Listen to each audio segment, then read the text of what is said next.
कह रहा हूँ मित्रों। तो मित्रों, सबसे पहले मैं आपको एक घटना दिखाता हूँ जहाँ अनिरुद्धाचार्य जी महाराज के यहाँ एक घटना घटती है कि एक बेटा अपनी माँ को खुद ला करके वृद्धाश्रम में छोड़ने के लिए आता है और अनिरुद्धाचार्य जी यहाँ छोड़ देता है। तो मैं पहले आपको उसका थोड़ा सा वीडियो क्लिप दिखाता हूँ, आपको वीडियो क्लिप देखिए। तो आपको यहाँ छोड़ने कौन आया है? छोड़ने तो मैं तो पहले एक हफ्ते पहले मैं आई थी, फिर आप लोग का आदेश के अनुसार बेटा को भी जाके बोला जी देखो चलो हमको वहाँ ठिकाना लगा दो, गुरुजी के चरण में बाकी दिन हमारे को बिताने दो, तुम जाओगी तो दोस्तों, आपने वीडियो को क्लिप को देखा। अब मैं आपसे बात करना चाहता हूँ कि अगर आप पूरी वीडियो देखना चाहें तो आप डिस्क्रिप्शन में लिंक दे दे रहा हूँ, आप वहाँ से देख सकते हैं। खैर, हम बात को आगे ले चलते हैं।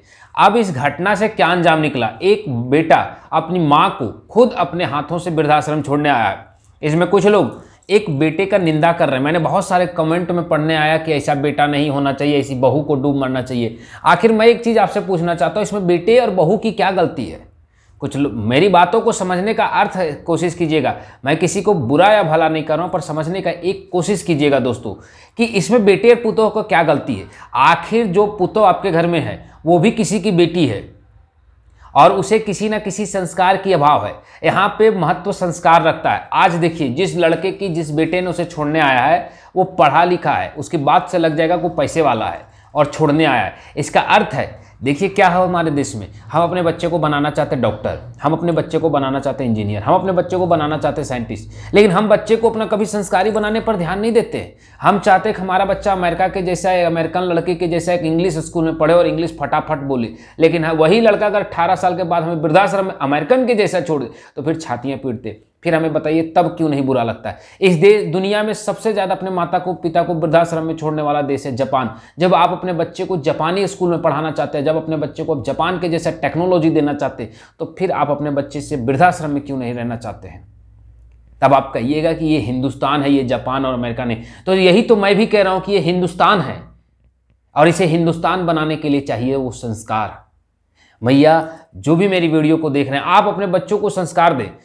खास करके मैं आपको 3-4 ऐसे गुण बताऊंगा जो संस्कार आप खुद बच्चे को दें। सबसे पहले आप अपने बच्चों को ऐसे लोगों की कथाएं सुनाएं जो मातृ-पितृ भक्त हो, जैसे श्रवण कुमार, राम, भगवान श्री कृष्ण, छत्रपति शिवाजी महाराज कि कैसे अपनी माँ के लिए किए, कैसे महाराणा प्रताप की माँ ने उन्हें स्वाभिमानी शिक्षा दी थी। आपको पता है छत्रपति महाराणा प्रताप जो स्वाभिमानी थे, उन्हें उनके पिता ने यह गुण नहीं दिया था, उनकी माता ने गुण दिया था। यानी शास्त्रों ने साफ कहा है कि पुत्र की गलती का दोषी माँ होती है, क्योंकि संतान को जो संस्कार मिलता है वो उसकी माँ का उत्तरदायित्व होता है। संस्कार माँ का देन होता है, ना कि पिता का, और ना ही गुरु देता है। हमारे यहाँ एक कहावत है, गुरुर ब्रह्मा गुरुर विष्णु गुरुर देवो महेश्वराय गुरुर साक्षात परब्रह्म तस्मै श्री गुरुवे नमः। आज जो लोग गुरु के सामने पहले कुर्सी पर नहीं बैठा जाता था, हमारे यहाँ गुरु के सामने ऊंचे स्थान में नहीं बैठा जाता है। हमारे यहाँ गुरु के सामने कभी नजर नहीं मिलाया जाता था। जिस गुरु के चरणों में साष्टांग प्रणाम किया करते थे राम और कृष्ण अपने गुरु के, आज उसी देश की एक परंपरा आ गया कि अगर गुरु जी कुछ बोल दे तो पकड़ के बीच रास्ता में 4 चप्पल मार दो। ये मैं बोल नहीं रहा हूं, बस एक कहने का अर्थ बता रहा हूं कि हमने अपने बच्चे को संस्कार नहीं दिया। ना मेरे उस लायक आज गुरु है, ना आज उस लायक शिष्य है, उसी तरह आज उस लायक माता भी नहीं है। मैं देखता हूं बहुत सारे माओं को कि अपने बच्चे के सामने अपने पति से लड़ती है, और बहुत सारे मर्दों को देखता हूं कि अपनी पत्नी को गाली गलौज करते हैं बच्चे के सामने। अपने बच्चे के सामने अपना और माँ दोनों का नेगेटिव छवि बनाया। एक पुत्र की पहली नियम, जब वो बच्चा हो तो उसे हमेशा, माँ का नियम है कि जब तक बच्चा छोटा हो 5-6 साल का, माँ को पिता को हमेशा उसे अपने पास सुलाना चाहिए, चाहे वो बेटा हो या बेटी हो। हमेशा एक बात याद रखिएगा, संस्कार का पहला नियम कि अपने बच्चे को आप अपना गोद में जैसे पेट के सामने लेकर के सुलाएं, चाहे माँ या बाप जो भी सुलाए। उसी तरह अगर पिता है तो पिता भी अपने बच्चे को साथ लेके सुनाए, लेकिन वही बच्चा जब थोड़ा बड़ा हो जाए तो उसे उसके दादा दादी के साथ सुनाना चाहिए, जिससे उसके मन में गलत विकार ना आए और दादा दादी उसे सही राह पर समझा सके। उसे बुजुर्ग से लगाव रखने की एक बचपन से ही आदत हो जाएगी। हम लोग आज दादा दादी के साथ अलग कर देते, दादा दादी का कमरा अलग कर दो। क्यों? अगर दादा दादी का कमरा अलग करने के बजाय बच्चे को भी उसी कमरे में शिफ्ट कर देंगे ना, तो बच्चे को बुढ़ापे में किस तरह लगाव रखना चाहिए उसे आ जाएंगे। एक बुजुर्ग व्यक्ति से लगाव रखने का उसको बचपन के ही आदत हो जाएगी। आज बुजुर्गों से हमारा लगाव नहीं बनता क्योंकि हमने बुजुर्ग से कभी रहा नहीं। बुजुर्ग के साथ रहे, अपने बच्चे को छोड़िए, एक दिन जब आप बुजुर्ग होइएगा तो आपका बच्चा आपका सम्मान करेगा। अक्सर उन घरों में आप बच्चे को संस्कारी देखिएगा, वो लोग कभी अपने माँ बाप को नहीं छोड़ते जिनके दादा दादी उनके साथ रहे हैं बचपन की अवस्था में। खैर बात को थोड़ी आगे ले जाते हैं, हम बात करते हैं संस्कार और धर्म की। भैया मैं एक ही चीज़ कहना चाहता हूँ समस्त सनातनियों को कि सनातन धर्म को बचाना कोई 5 लीटर दूध शिवलिंग पर चढ़ा देने से नहीं होगा। अपने बच्चे को 5 बार शिव जी का ज्ञान भी बताइए कि संसार की सबसे सुंदर नारी शिव की पत्नी है, फिर भी ब्रह्मचारी है। ये होता है मन का नियंत्रण। राम कब हनुमान के सीना में बैठे हैं, राम के सीना में शिव बैठे हैं। पूछिए कभी क्यों? क्या कभी किसी ब्राह्मण से पूछा कि आखिर हनुमान के ही सीना में राम क्यों बैठे? अरे राम के तो बहुत अनंत भक्त हैं, फिर केवल राम हनुमान के ही सीना में क्यों बैठे? अरे शिव फिर राम का सीना में कौन है? और राम के सीना में जो है वो राम के सीने में क्यों है? आखिर राम के सीना में कोई क्यों बैठा है? हनुमान के सीना में राम है, राम का सीना में कौन है और क्यों है? प्रश्न ये कभी कीजिए, तब आपको ज्ञान पता चलेगा। लेकिन हमने संस्कार नहीं दिया। देखिए मैं ये नहीं कहता हूं कि अपने बच्चे को संस्कार के विज्ञान मत दीजिए, मैं कहता हूं कि आपका बच्चा इंजीनियर बने, डॉक्टर बने, संस्कार लेकिन संस्कारी भी बने। अगर देश में डॉक्टर नहीं होंगे तो भैया कल मेरे को भी इंजेक्शन लगानी होगी तो हम कहाँ ढूंढेंगे डॉक्टर? इंजीनियर नहीं होगा तो मेरा गाड़ी कौन चला देगा? गाड़ी कौन बना दे खराब होगा? हमारे पास हर चीज़ होना चाहिए। एक अच्छा बिजनेसमैन होना चाहिए। अगर रेस्टोरेंट या होटल नहीं हुआ, कल को मूड हुआ कि चलो अपने फैमिली के साथ हम ही जाके होटल में खाना खाते, होटल ही नहीं है देश में। इसीलिए विज्ञान के साथ साथ संस्कार भी दीजिए। हम विज्ञान के विरोधी नहीं हैं। विज्ञान एक आधार है जो जीवन को जीने की तरीका बताती है। याद रखिएगा, जब आपको क्या खाना है ये विज्ञान बताती है, लेकिन ज्ञान बताती है कि क्यों खाना है। ये बात याद रखिएगा।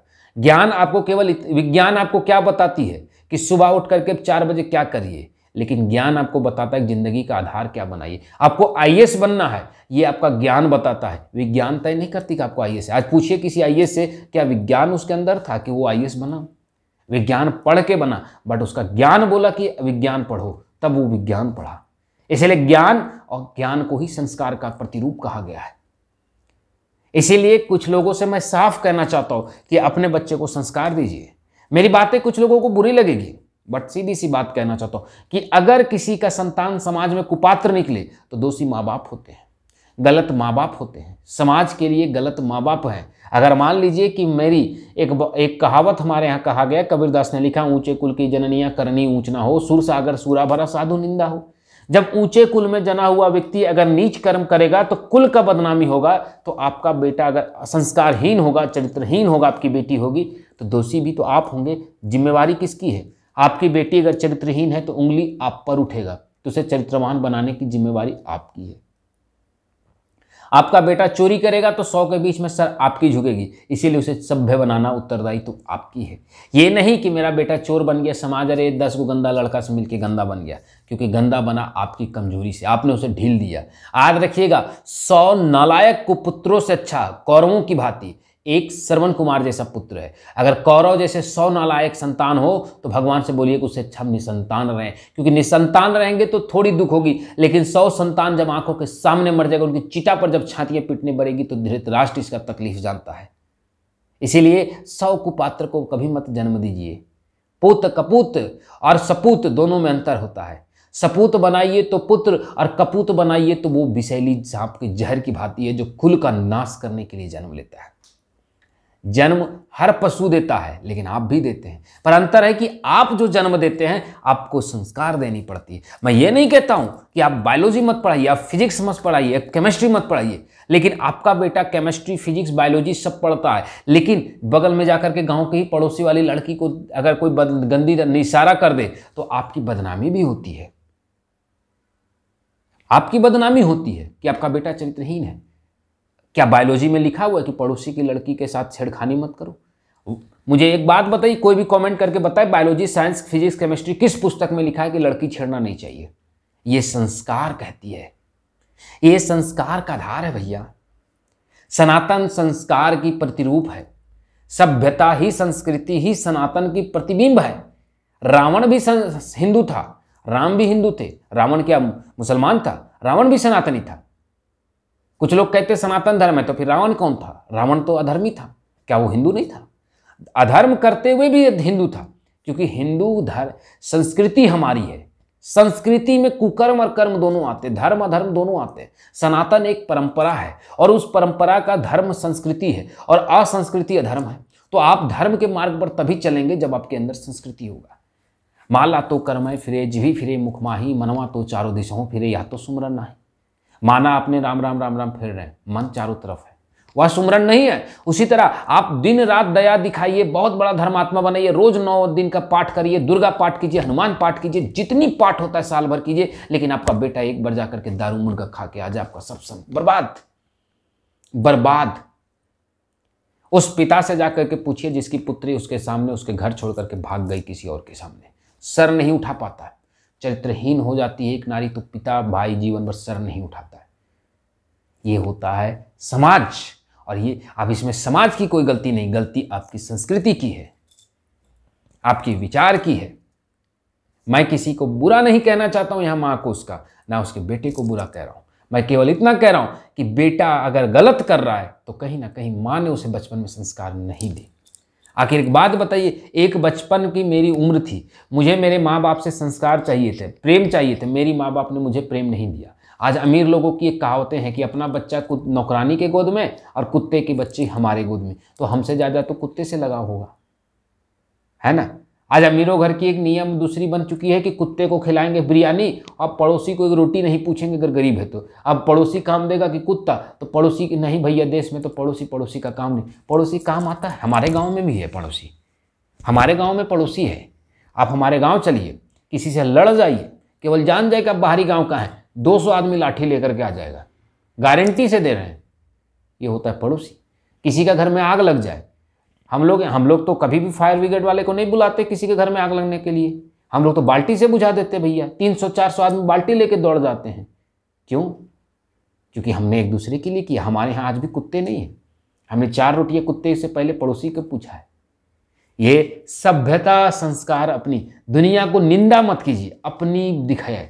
जो लोग आज ये वीडियो में डाल रहे हैं ना कि अनिरुद्धाचार्य जी महाराज यहाँ बेटा छोड़ने आए, तो बहुत तकलीफ की बात है। मैं उनसे पूछ रहा हूँ, आपने अपने बेटे को संस्कार दिया?